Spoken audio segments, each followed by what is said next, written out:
Je m'appelle Marie-Noëlle de Liffert, je suis professeure d'ophtalmologie au CHU de Bordeaux. Je m'occupe plus particulièrement de rétine médicale et chirurgicale au sein du service d'ophtalmologie. Je prends en charge des patients qui ont différentes maladies rétiniennes, parmi lesquels les patients qui ont des dystrophies rétiniennes héréditaires, dont la plus connue est la rétinopathie pigmentaire.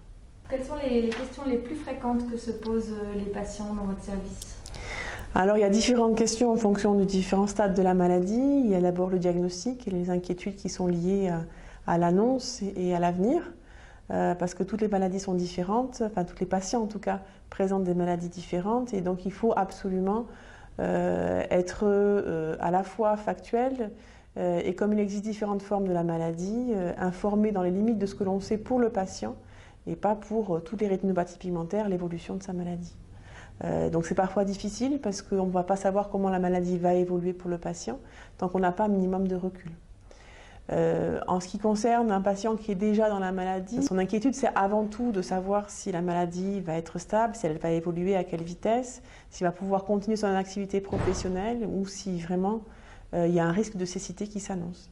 Et là encore, c'est vraiment en fonction de chaque patient, de chaque profil évolutif, qu'on va pouvoir dire les différentes options qui s'annoncent au patient sans aucune certitude parce que chaque cas est différent. D'accord, très bien. Et pour vous, quels sont les défis à relever pour la filière ?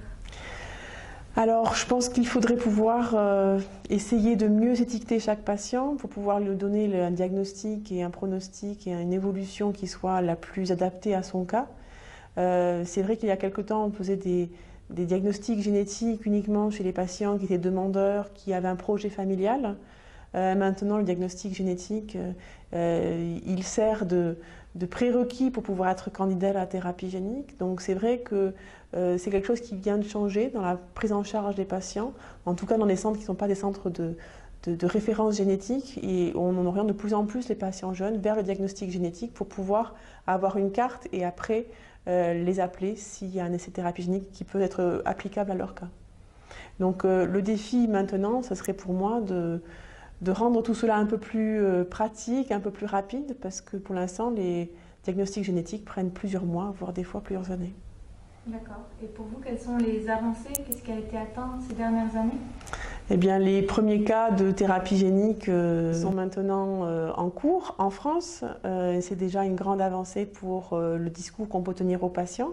Ça nous rapproche de plus en plus de l'application clinique. Et après, le défi, ce sera de pouvoir cibler et identifier ces patients qui sont peu nombreux au sein de la population que l'on a en consultation. Donc avoir des moyens de diagnostic ciblés qui nous permettent de rendre éligibles les patients qui pourraient bénéficier de la thérapie génique. Très bien. Et quels sont vos rêves pour les années à venir ? Comment vous voyez la filière dans 10 ans ? Des rêves.